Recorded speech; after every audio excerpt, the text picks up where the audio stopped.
Hello बच्चों, let's see the following question है the Km value of the enzyme is the value of the substrate concentration at which the reaction reaches to options है A 0 B 2 V max C half V max D 1/4 of V max. So इस question का की concept है हमारा enzyme का activity. Enzyme activity के बारे में बात कर रहे हैं। तो एंजाइम एक्टिविटी बहुत सी फैक्टर्स पे डिपेंड होता है। फॉर एग्जांपल टेम्परेचर पे डिपेंड होता है, पीएच पे डिपेंडेंट होता है, सबस्ट्रेट और प्रोडक्ट की कॉन्सेंट्रेशन पे डिपेंडेंट होता है, सबस्ट्रेट कॉन्सेंट्रेशन एक्सेट्रा। तो अगर हम एक ग्राफ को ड्रॉ करें तो यहाँ पे हमारा ग्राफ है।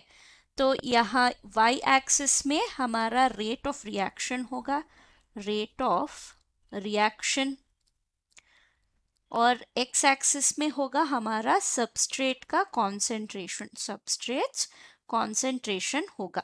सो यस डिनोट करेंगे। तो रेट ऑफ रिएक्शन अगर हम देखें तो एज सबस्ट्रेट कॉन्सेंट्रेशन अगर इंक्रीज हो रहा है, इनिशियली क्या होता है, एंजाइम का एक्टिविटी भी इंक्रीज होता ही जाता है, पर एक पॉइंट आता है जो इसके बाद अगर सबस्ट्रेट कॉन्सेंट्रेशन इंक्रीज भी होता है पर हमारा जो एंजाइम एक्टिविटी जो है वो इंक्रीज नहीं होता, वो कांस्टेंट हो जाएगा। तो इस पॉइंट को हम बोलते हैं, इस पॉइंट से इंक्रीज नहीं हो रहा है तो ये है हमारा V मैक्स। सो ये है maximum rate of reaction, the point where all active sites जो होता है एंजाइम में वो फिल हो चुके हैं, तो कोई एंजाइम फ्री नहीं है, तो मैक्सिमम रीच हो गया है। तो अगर इस V मैक्स में हाफ ले तो यहाँ पे है हमारा हाफ V मैक्स, करेक्ट। तो यहाँ पे हमारा हाफ V मैक्स है।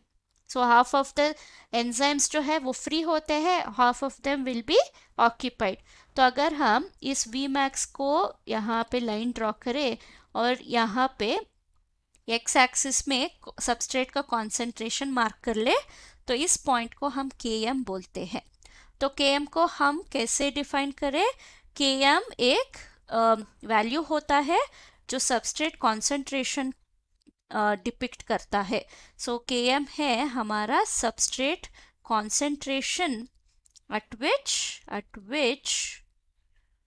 which rate of reaction यानी हमारा Vmax जो है रिएक्शन इज हाफ।